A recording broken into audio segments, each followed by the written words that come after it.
Hello pool players, we're going to go ahead and stay on the same theme, and that is stroke flaws and how they can affect your shot making consistency. Now I've had two players recently ask me how they could stop doing this.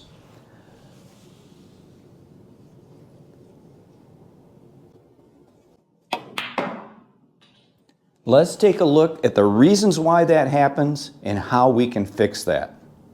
Before we get into the two reasons that cause that, let's take a look at a player in an actual game situation. Here we're going to take a look at a player as they shoot in real time, and I'm also going to show this in slow motion so that you guys can get a good look at it. I apologize for this camera work as well, it is not mine. As we watch this player, even though he's having success, I would not recommend this. So now let's take a look at this in slow motion. And once again, my video is going to show the reasons why this happens and how we can avoid this.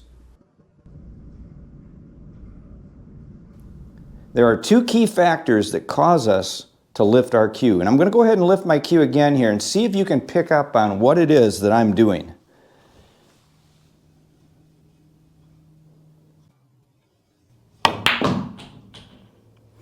Okay, that's one thing. Now let's take a look at another.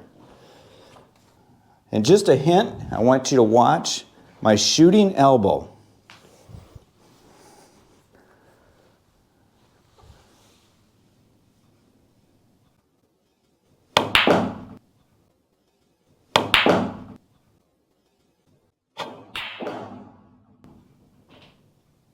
I don't know if you caught it, but I dropped my elbow. So now let's talk about those two things in more detail.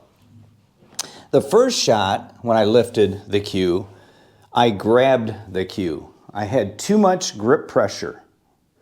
So what happens when I went through, I was grabbing the cue as I was going through the cue ball, and I was actually lifting it up.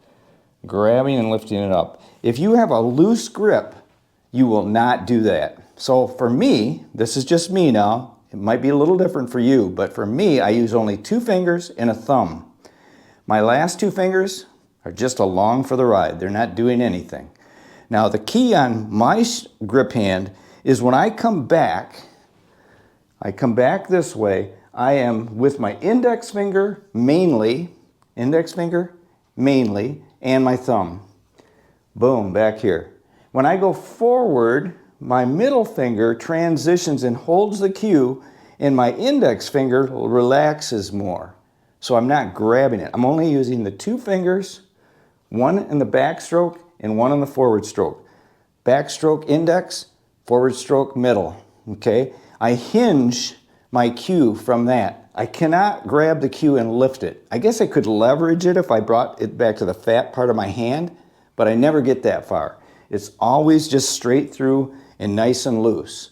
That stops me from lifting my cue. But more importantly, another thing, when we drop our elbow, and let's go back to my two videos ago where I talked about this, where our 90 is, look at here, I'll move this up a little bit so we can see better. When I'm at the cue ball and I'm ready to shoot, I want a 90 degree from my forearm to my butt of my cue. If I keep a still elbow and I don't drop it like this, see when I drop it, how the cue comes up? Like that? If I keep a still elbow, guess what happens? When my hand gets past 90, or when it starts to come through the cue ball, it goes downward to the table because I'm keeping a still elbow. I'm keeping it up. But when I drop it, you see how the cue comes up? Boom, that causes the cue to have momentum and lift. So you want to try to keep a still elbow, a nice pendulum swing. That's the way I think of it. So now let's take a look at my actual stroke. Notice that my elbow stays nice and high. And also notice the tip of the cue stays to the cloth. I'm going to show you a close-up here in slow motion as well.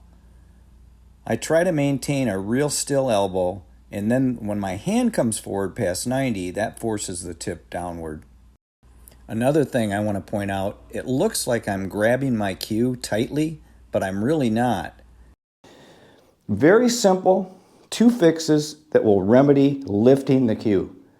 You know, 2 of my subscribers asked me about this, and I said, you know, I'm going to do a video on that. And then, just by chance, I saw that young player shooting and lifting his cue. And I knew right then and there, others do this as well, and we need to stop that. If we want shot making consistency, we have to stop these little flaws, these little chinks in our armor, so that we can become better players faster. If you guys have any questions or comments, leave in the comment section below. But also, if you want to learn more about your billiard stroke, watch that video right there. Till next time, like I always say, keep on practicing.